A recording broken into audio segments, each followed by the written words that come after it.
the main focus of today's interaction, and that's a conversation with Jason Shellhammer, the director of GIS. So Jason, come on in, join me. Let's have a conversation for about the next 25 minutes. Jason, thank you so much for joining me.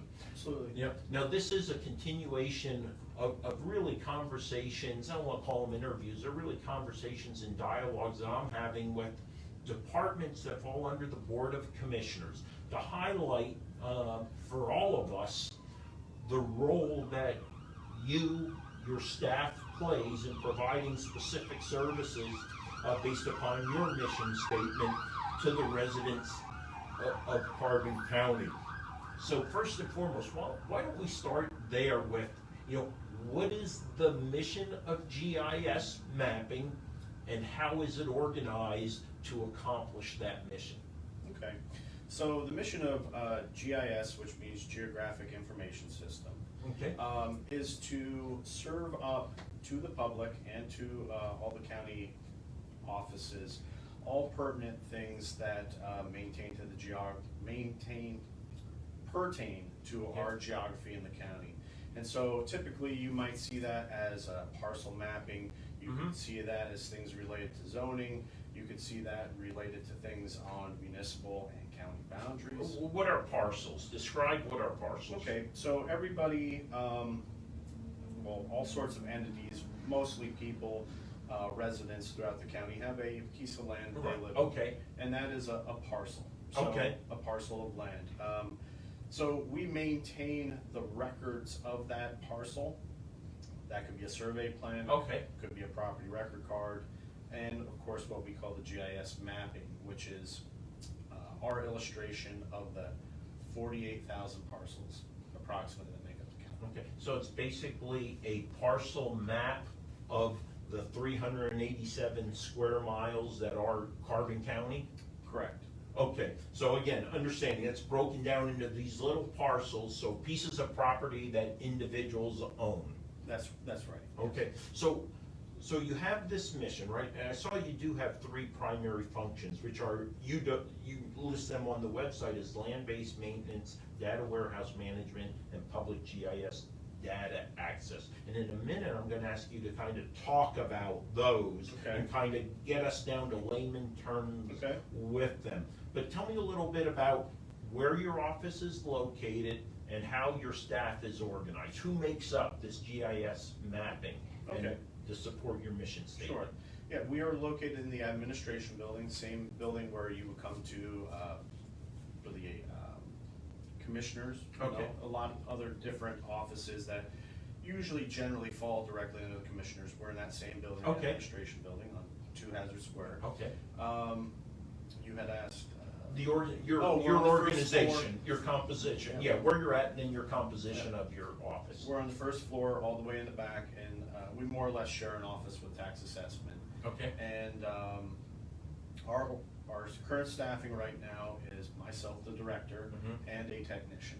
Okay. So from what I know of county government and the 21 departments, you are potentially the smallest, quote-unquote, quasi-independent department under the commissioners. Yes. As I'm running through, you're smaller than archives, you're smaller than the animal shelter. You're smaller, obviously. You're pretty small. You might be the smallest. Right. So a lot of big lifting for two folks. A lot of big lifting for two folks. So why don't we talk then about, with these two folks, the roles and responsibilities of each one, and then we're going to jump into those functions. So your role and then your subordinate's role. Okay, so we'll start with the GIS technician. The GIS technician typically handles the day-to-day parcel maintenance, and that's keeping parcels up to date, keeping them lively, making sure that they have the most up-to-date and pertinent information regarding the parcel mapping or the property mapping. Okay. And what that might involve is the receipt of deeds, which they will take and verify that a deed or a property of sale, a sale of property, sorry, comes in and that the parcel one exists, that everything generally matches and that it looks good.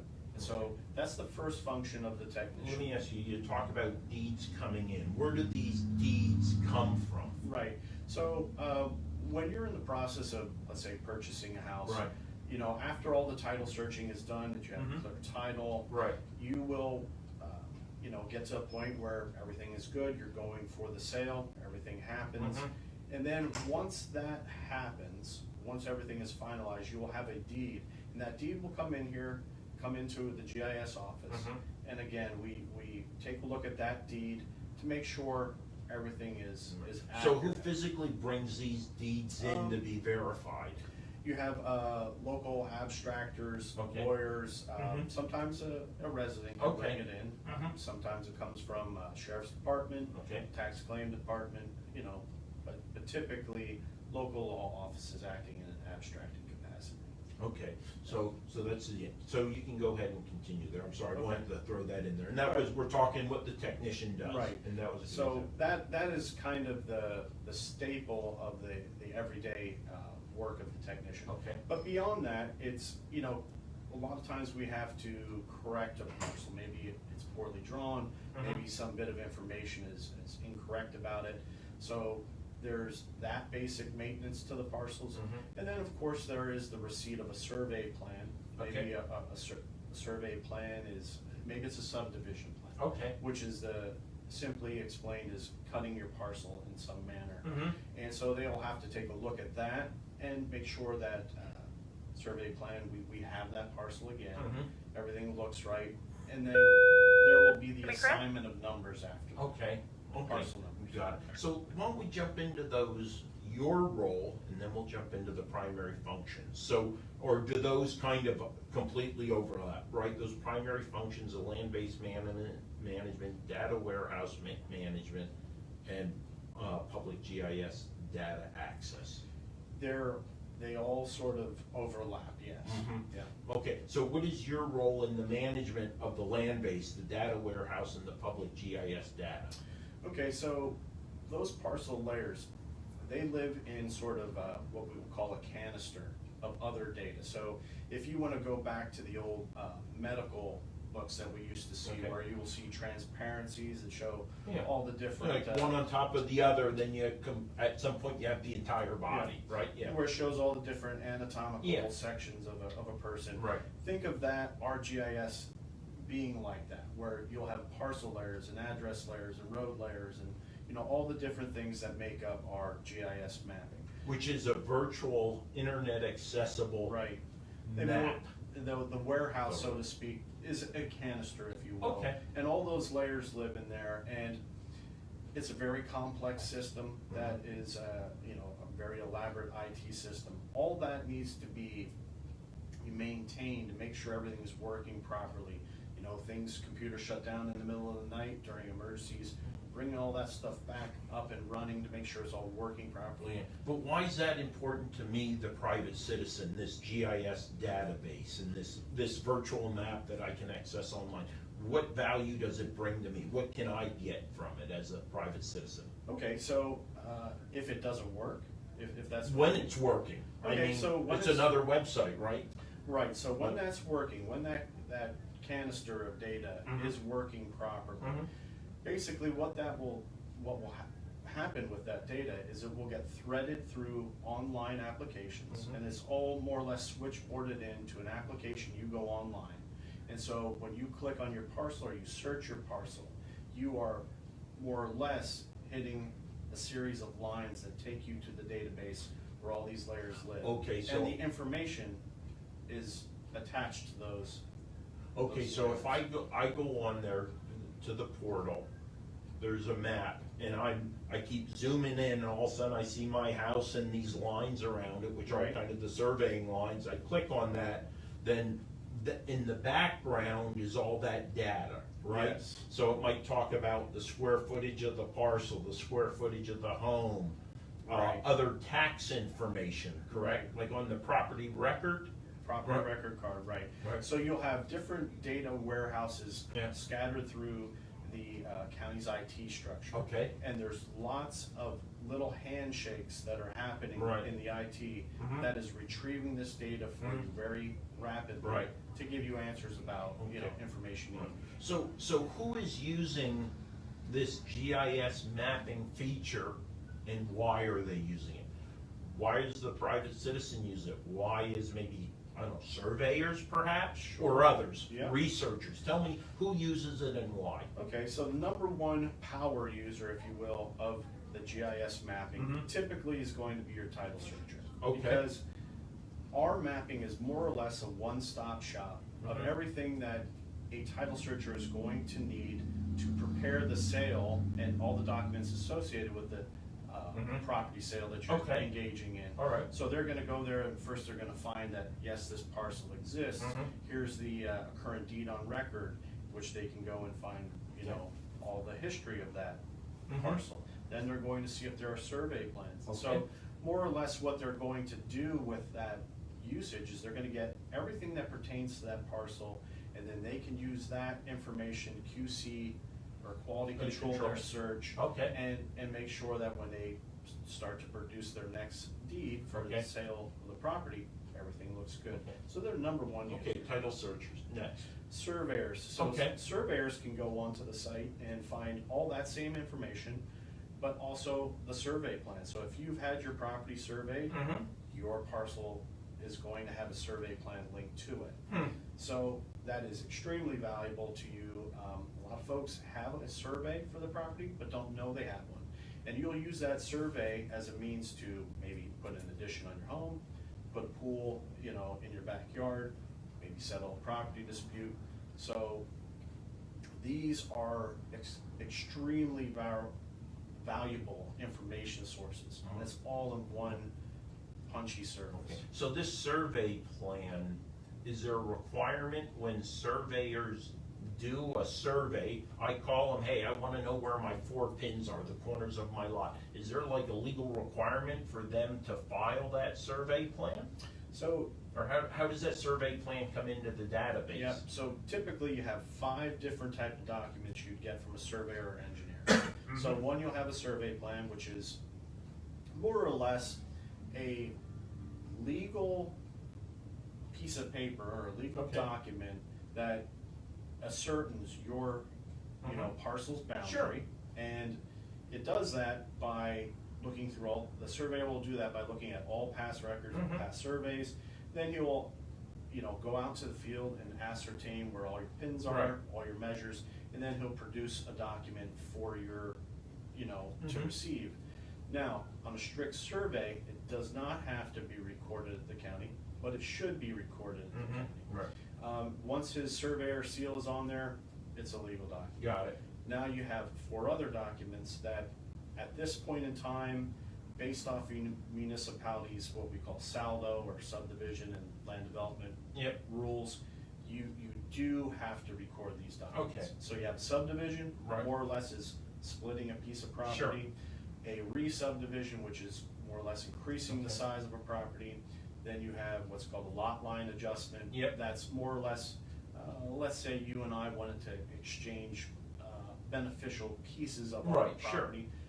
That's a type of plan. And then finally, you have what's called a land development plan. Mhm. Typically, what those are plans that illustrate significant alteration or growth Okay. to a parcel. So an example of them would be when Lowe's was built. They Mhm. would have needed a land development plan, or Walmart, Right. because they're making serious changes to Right. the parcel, Okay. itself. Mhm. Yep. Good. So what I'd like to do, because I want to talk maybe about 5 or 6 project areas, because I saw recently, I think it was this past week or so, you announced what's called a Pennsylvania GIS resource. And what I noted was, I immediately went there was a map of Pennsylvania and its 67 counties that were color coded. And I could click on there, and what it appeared is easy access for me to get similar information from other counties in Pennsylvania. So tell us a little bit about your newest creation that's to help the residents of Carbon County and beyond, the PA GIS resource. Right, so everything up to this point that we talked about is pretty much parcels. Right. And that, you said, what is the impact that a GIS has, or what's its Yeah. focus for the county? Parcels is important, but it's not the only focus. And Right. so, take example, this PA GIS resource. So, up until the launch of this application, there Mhm. existed no source where you could go quickly from, let's say, Butler County's mapping to Dauphin County's Mhm. mapping to Carbon County's Got mapping. it, right. And so we had worked diligently in the past to produce a map that showed what counties had online resources. Mhm. When we went through every single county, I thought, well, hey, this is really great information. What can we do with it? Mhm. Kind of waited a little bit. Yeah. We had an intern come in, updated all that information. And basically what we ended up pushing out from that was Why don't we talk about 911 hub and the role that plays, because that's something specifically that we're dealing with here in Carbon County, right? The 911 hub. Right, so what the 911 hub is going to be, maybe I should kind of explain a little bit about our relationship with 911. Perfect, yeah. So the GIS, or GIS's relationship with 911 goes all the way back to my predecessor. We've always been, you know, very strong partners. And we must work together because, you know, being a very small office, sometimes somebody's going to receive information that has to get updated. Mhm. You know, sometimes somebody else will see it first. Right. And plus, we're so intimately familiar with the data, it's good for us to work together. And it's very, very important information that during an emergency situation, you want to make sure your Sure. data is right. So more eyes on it, the better. Anyway, we have so many different cooperatives that we do with 911. And Mhm. all those cooperatives are great, but we want to make sure that folks are getting a chance to see what this is. Mhm. What have we been doing? How is this going to help out the Okay. county? And what the 911 hub is going to be lock, stock, and barrel of everything that 911 can share out to you. Okay. And so that could be a myriad of different maps. Let's say, you know, in the summertime we have burn bans. Okay. But a you may burn ban, not right, know where right. burn bans are. But you go- So we're gonna create a map Okay. that illustrates to the public, Okay. hey, you're in Good. this particular All right. situation. You might have other maps that show you, maybe dangers on certain hiking or biking trails. Okay. Maybe, you know, there's an application on there that you can submit if you're a rafter, say, hey, I'm entering into the river at this time, I expect to be off the river at this Mhm. time, how many are with you? Right. You know, and your contact information. There'll be an application that you can do that Mhm. with 911. And then finally, it's 911's all about public safety. Right, sure, yeah. And serving out, or I should say, getting out local emergency services to you. Mhm. So what we can do in there is host, let's say, informational videos from local Okay. authorities. All right. You know, whether that's a police chief, whether that's a fire chief, whether that's somebody in ambulatory services. Mhm. You know, the dangers are different during Mhm. seasonal times of year. Sure. So summer, for instance, we'll have a whole host of different dangers for you. Mhm. And so there can be videos, everything from, you know, how to make sure your fire extinguisher is working. Right. To what to do in the case of, you know, somebody falling through the ice. Got it. You know, so Okay.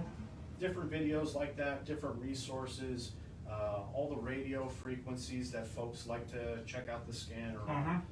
A myriad of different things will be hosted on this 911 hub, which will Okay. be more or less all things 911. Okay. And status reports of what can be shared out to the public. Okay, no, that's great. And now, I just to let the folks know who are tuning in a little bit later in our last 8 or 9 minutes, I'm Carbon County Commissioner Chris Lukasevich, and today I'm joined by our Director of GIS and Mapping, Jason Shellhammer.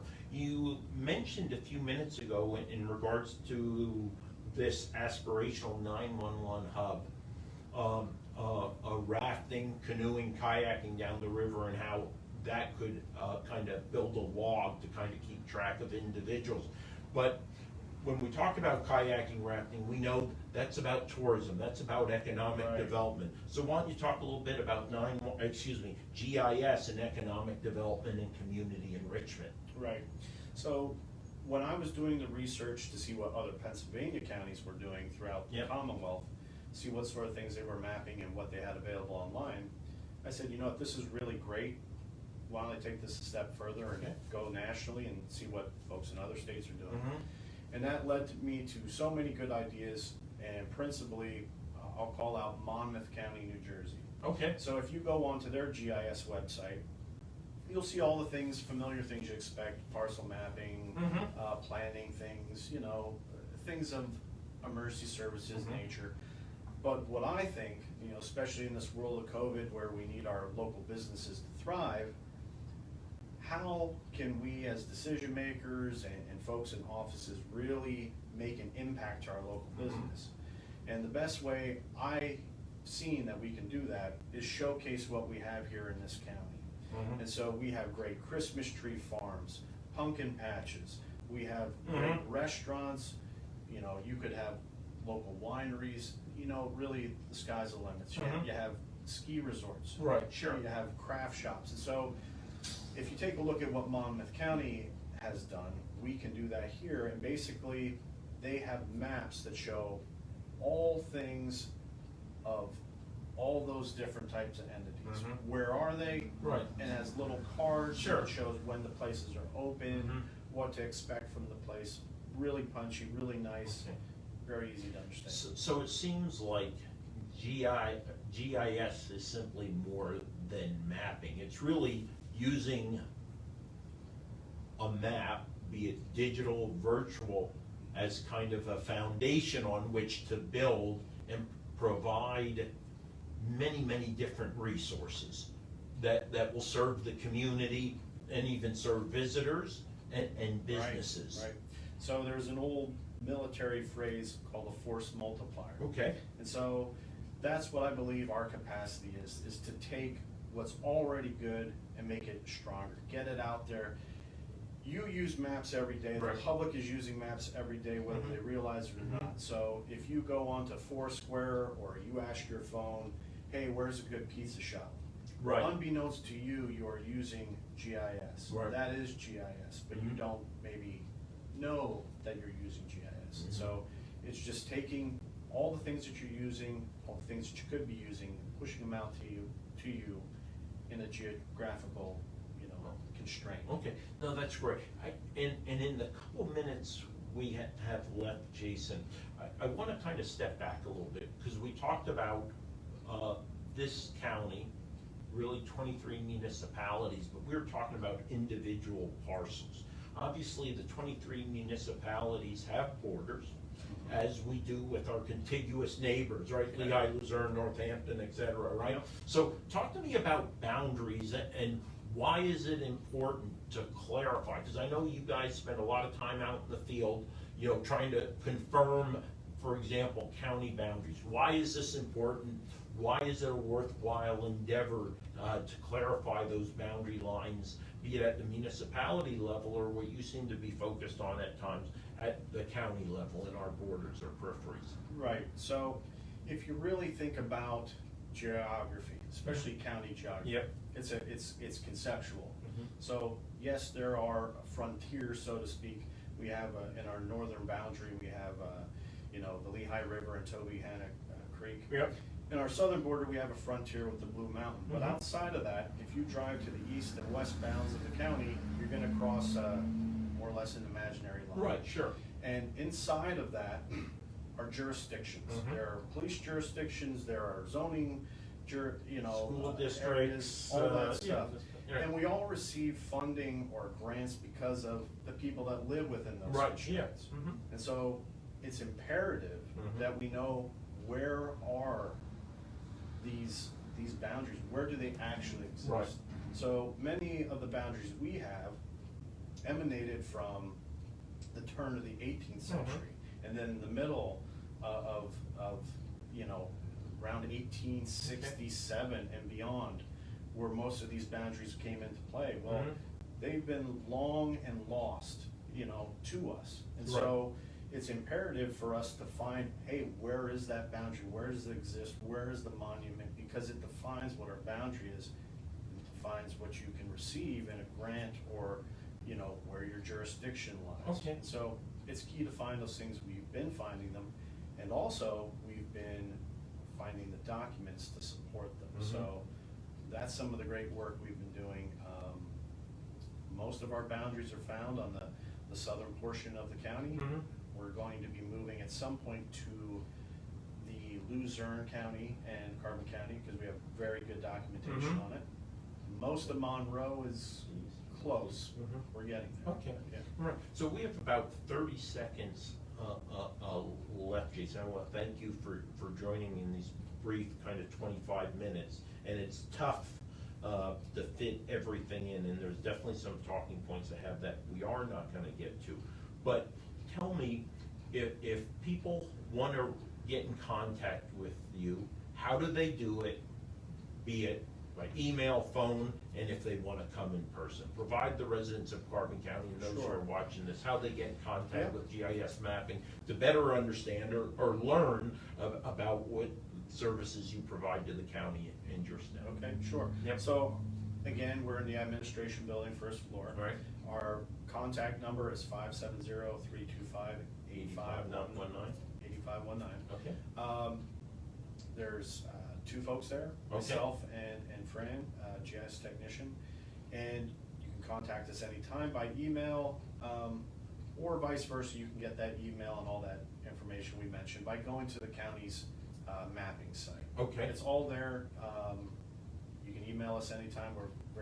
I feel very. And you rapid also to have a respond. Facebook page. You're one of the And, first departments here in the county to have a Facebook page Right, also. and a Carbon County GIS Facebook page. Right, all right. Well, Jason, thank you so much for joining me, and thank you today for taking a little bit of time out of your day to better understand your county government, the employees we have, the civil servants who are working to provide you stellar levels of customer service, giving you back value for your investment in county government, and that is your tax money. Again, I'm Carbon County Commissioner Chris Lukasevich. This was the meeting, the virtual meeting after the Commissioners meeting. Have a wonderful Labor Day weekend.